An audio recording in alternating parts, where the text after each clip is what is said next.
Hi friends, media ಜಗತ್ತಿಗೆ ಸ್ವಾಗತ.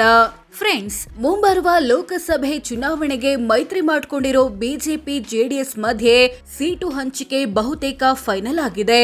ದೆಹಲಿಯಲ್ಲಿ ಅಮಿತ್ ಶಾ, ಜೆಪಿ ನಡ್ಡಾ ಮತ್ತು ಎಚ್.ಡಿ. ಕುಮಾರಸ್ವಾಮಿ ಕೊನೆ ಹಂತದ ಮಾತುಕತೆ ನಡೆಸಿ ಕ್ಷೇತ್ರಗಳನ್ನ ಫೈನಲ್ ಮಾಡಿದ್ದಾರೆ. ರಾಮ ಮಂದಿರ ಕಾರ್ಯಕ್ರಮದ ಬಳಿಕ ಸೀಟು ಹಂಚಿಕೆ ಬಗ್ಗೆ ಎರಡು ಪಕ್ಷದವರು ಅಧಿಕೃತ ಘೋಷಣೆ ಮಾಡಲಿದ್ದಾರೆ. ಈ ಮಧ್ಯೆ ಜೆಡಿಎಸ್ ಡಿಮ್ಯಾಂಡ್ ಮಾಡಿರೋ ಕ್ಷೇತ್ರಗಳು ಮತ್ತು ಜೆಡಿಎಸ್ಗೆ ಸಿಗಬಹುದಾದ ಕ್ಷೇತ್ರಗಳ ಬಗ್ಗೆ ಕುಮಾರಸ್ವಾಮಿ ಸುಳಿವು ಕೊಟ್ಟಿದ್ದಾರೆ. ಹಾಗಿದ್ರೆ ಜೆಡಿಎಸ್ಗೆ ಯಾವ್ಯಾವ ಕ್ಷೇತ್ರಗಳು ಸಿಗುವ ಸಾಧ್ಯತೆ ಇದೆ? ಬಿಜೆಪಿಗೆ ಎಷ್ಟು ಕ್ಷೇತ್ರಗಳು ಸಿಗುತ್ತೆ? ಮಂಡ್ಯ ಕತೆ ಏನಾಗಬಹುದು ಅನ್ನೋದನ್ನ ಈ ವಿಡಿಯೋದಲ್ಲಿ ತೋರಿಸ್ತೀವಿ. ಇಂಟ್ರೆಸ್ಟಿಂಗ್ ಆಗಿರೋ ಈ ವಿಡಿಯೋವನ್ನ ಕೊನೆವರೆಗೂ ನೋಡಿ. ಅದಕ್ಕೂ ಮುನ್ನ ನೀವಿನ್ನು ನಮ್ಮ ಚಾನೆಲ್ಗೆ ಸಬ್ಸ್ಕ್ರೈಬ್ ಆಗಿಲ್ಲ ಅಂದ್ರೆ ಈಗಲೇ ಸಬ್ಸ್ಕ್ರೈಬ್ ಆಗಿ. ಕಳೆದ ಸಲ 7, ಈ ಸಲ ಎಷ್ಟು ಕ್ಷೇತ್ರ?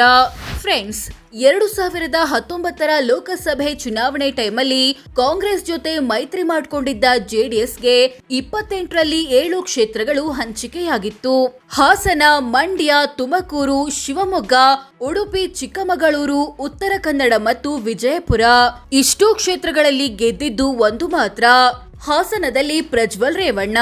ಈ ಸಲ ಬಿಜೆಪಿ ಜೊತೆ ಮೈತ್ರಿ ಮಾಡಿಕೊಂಡಿರೋ ಜೆಡಿಎಸ್ಗೆ 3ರಿಂದ 5 ಕ್ಷೇತ್ರಗಳು ಸಿಗೋ ಸಾಧ್ಯತೆ ಇದೆ. ಇದರರ್ಥ ಕಳೆದ ಸಲಕ್ಕಿಂತ ಕಮ್ಮಿ ಕ್ಷೇತ್ರಗಳಲ್ಲಿ ಜೆಡಿಎಸ್ ಅಭ್ಯರ್ಥಿಗಳು ಕಣಕ್ಕಿಳಿಯಲಿದ್ದಾರೆ. ಜೆಡಿಎಸ್ಗೆ ಯಾವುದು, ಬಿಜೆಪಿಗೆ ಯಾವುದು? ಮಂಡ್ಯ ಕ್ಷೇತ್ರ ಯಾರಿಗೆ ಹೋಗುತ್ತೆ? ಫ್ರೆಂಡ್ಸ್, ಜೆಡಿಎಸ್ಗೆ ಈ ಸಲ ಪ್ರಜ್ವಲ್ ರೇವಣ್ಣ ಪ್ರತಿನಿಧಿಸುತ್ತಿರೋ ಹಾಸನ ಕ್ಷೇತ್ರ ಸಿಗೋದು ಬಹುತೇಕ ಪಕ್ಕ. ಇದರ ಜೊತೆಗೆ ಕಳೆದ ಬಾರಿ ದೇವೇಗೌಡರು ಸ್ಪರ್ಧಿಸಿ ಕಮ್ಮಿ ಅಂತರದಿಂದ ಸೋತಿದ್ದ ತುಮಕೂರು ಕ್ಷೇತ್ರ ಸಿಗುವ ಸಾಧ್ಯತೆ ಹೆಚ್ಚಿದೆ. ಇನ್ನು ಕುಮಾರಸ್ವಾಮಿಗೆ ರಾಜಕೀಯ ಜನ್ಮ ಕೊಟ್ಟ ಬೆಂಗಳೂರು ಗ್ರಾಮಾಂತರ ಕ್ಷೇತ್ರ ಮತ್ತು ಅದರ ಪಕ್ಕದಲ್ಲಿರೋ ಚಿಕ್ಕಬಳ್ಳಾಪುರ ಕ್ಷೇತ್ರಗಳಲ್ಲಿ ಯಾವುದಾದ್ರೂ ಒಂದು ಜೆಡಿಎಸ್ ಪಾಲಾಗಬಹುದು. ಆದ್ರೆ ಮಂಡ್ಯ ಬಗೆಗಿನ ಕುತೂಹಲ ಮಾತ್ರ ಹಾಗೆ ಮುಂದುವರೆದಿದೆ. ಮಂಡ್ಯವನ್ನ ಬಿಜೆಪಿ ಜೆಡಿಎಸ್ಗೆ ಬಿಟ್ಟು ಕೊಡುತ್ತಾ? ಬಿಟ್ಕೊಟ್ರೆ ಸುಮಲತಾ ಸುಮ್ಮನಿರ್ತಾರಾ ಅಥವಾ ಸುಮಲತಾಗೆ ಬಿಟ್ಕೊಟ್ರೆ ಜೆಡಿಎಸ್ ಸುಮ್ಮನಿರುತ್ತಾ ಅನ್ನೋದಕ್ಕೆ ಶೀಘ್ರದಲ್ಲೇ ಉತ್ತರ ಸಿಗಲಿದೆ.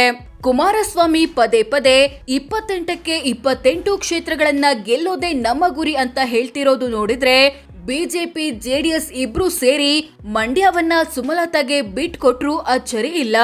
ಈ 5 ಕ್ಷೇತ್ರಗಳನ್ನ ಹೊರತುಪಡಿಸಿ ಉಳಿದ 23 ಕ್ಷೇತ್ರಗಳಲ್ಲಿ ಬಿಜೆಪಿ ಅಭ್ಯರ್ಥಿಗಳು ಕಣಕ್ಕಿಳಿಯೋ ಸಾಧ್ಯತೆ ದಟ್ಟವಾಗಿದೆ. ಕಳೆದ ಸಲ 27 ಕ್ಷೇತ್ರಗಳಲ್ಲಿ ಸ್ಪರ್ಧಿಸಿ 25ರಲ್ಲಿ ಗೆದ್ದಿತ್ತು ಬಿಜೆಪಿ. ಈ ಸಲ 23 ಕ್ಷೇತ್ರ ಅಂತಾದ್ರೆ ಜೆಡಿಎಸ್ನಂತೆ ಬಿಜೆಪಿಯು ಕಮ್ಮಿ ಕ್ಷೇತ್ರಗಳಲ್ಲಿ ಕಣಕ್ಕಿಳಿಯಲಿದೆ.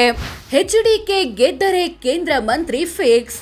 ಮುಂಬರುವ ಲೋಕಸಭೆ ಚುನಾವಣೆಗೆ ಎಚ್.ಡಿ. ಕುಮಾರಸ್ವಾಮಿ ಕೂಡ ಸ್ಪರ್ಧಿಸುವ ಸಾಧ್ಯತೆ ಇದೆ. ಆದ್ರೆ ಯಾವ ಕ್ಷೇತ್ರದಿಂದ ಅನ್ನೋದು ಫೈನಲ್ ಆಗಿಲ್ಲ. ಮಂಡ್ಯದಿಂದ ಕಣಕ್ಕಿಳಿತೀರಂತೆ ಹೌದಾ ಸರ್ ಅಂತ ಮಾಧ್ಯಮದವರು ಕೇಳಿದ್ರೆ ಬರೀ ಮಂಡ್ಯ ಮಾತ್ರವಲ್ಲ, ನನ್ನನ್ನ ಬೆಳೆಸಿರೋ ಬೆಂಗಳೂರು ಗ್ರಾಮಾಂತರ ಕ್ಷೇತ್ರ, ಅದರ ಪಕ್ಕದಲ್ಲಿರೋ ಚಿಕ್ಕಬಳ್ಳಾಪುರ ಮತ್ತು ಕಳೆದ ಸಲ ಕಾಂಗ್ರೆಸ್ನವರು ದೇವೇಗೌಡರ ಬೆನ್ನಿಗೆ ಚೂರಿ ಹಾಕಿದ ತುಮಕೂರು ಕ್ಷೇತ್ರಗಳಲ್ಲಿ ನಿಲ್ಲುವಂತೆ ಕಾರ್ಯಕರ್ತರು ಹೇಳ್ತಿದ್ದಾರೆ. ಆದ್ರೆ ನಾನು ರಾಜ್ಯ ರಾಜಕಾರಣದಲ್ಲಿ ಮುಂದುವರಿಬೇಕಾ ಅಥವಾ ರಾಷ್ಟ್ರ ರಾಜಕಾರಣಕ್ಕೆ ಹೋಗ್ಬೇಕಾ ಅನ್ನೋ ಬಗ್ಗೆ ಎರಡೂ ಪಕ್ಷದವರು ಕೂತು ತೀರ್ಮಾನ ತಗೋತೀವಿ ಎಂದಿದ್ದಾರೆ. ಅಲ್ಲದೆ ನಾನೇನಾದ್ರೂ ಈ ಸಲ ಲೋಕಸಭೆ ಚುನಾವಣೆಗೆ ಸ್ಪರ್ಧಿಸಿ ಗೆದ್ರೆ ಕೇಂದ್ರ ಸಚಿವರಾಗೋ ಅವಕಾಶಗಳು ಹೆಚ್ಚಿವೆ ಅಂತ ಅಭಿಮಾನಿಗಳು ಮಾತನಾಡಿಕೊಳ್ತಿದ್ದಾರೆ ಅಂತ ಸ್ವತಃ ಕುಮಾರಸ್ವಾಮಿಯು ಹೇಳಿದ್ದಾರೆ.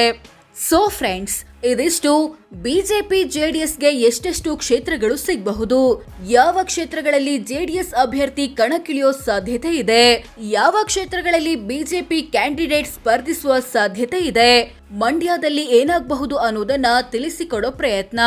ಈ ಬಗ್ಗೆ ನಿಮ್ಗೆ ಏನನ್ಸುತ್ತೆ? ಬಿಜೆಪಿ ಜೆಡಿಎಸ್ ಸೇರಿ ಒಟ್ಟು ಎಷ್ಟು ಕ್ಷೇತ್ರಗಳಲ್ಲಿ ಗೆಲ್ಲಬಹುದು? ಮಂಡ್ಯದಲ್ಲಿ ಮೈತ್ರಿ ಅಭ್ಯರ್ಥಿ ಯಾರಾಗಬೇಕು? ಕಾಮೆಂಟ್ ಮಾಡಿ ತಿಳಿಸಿ. ಹಾಗೆ ವಿಡಿಯೋ ಇಷ್ಟ ಆಗಿದ್ರೆ ಲೈಕ್ ಮಾಡಿ, ಶೇರ್ ಮಾಡಿ, ನಮ್ಮ ಚಾನೆಲ್ಗೆ ಸಬ್ಸ್ಕ್ರೈಬ್ ಆಗಿ. ಧನ್ಯವಾದ.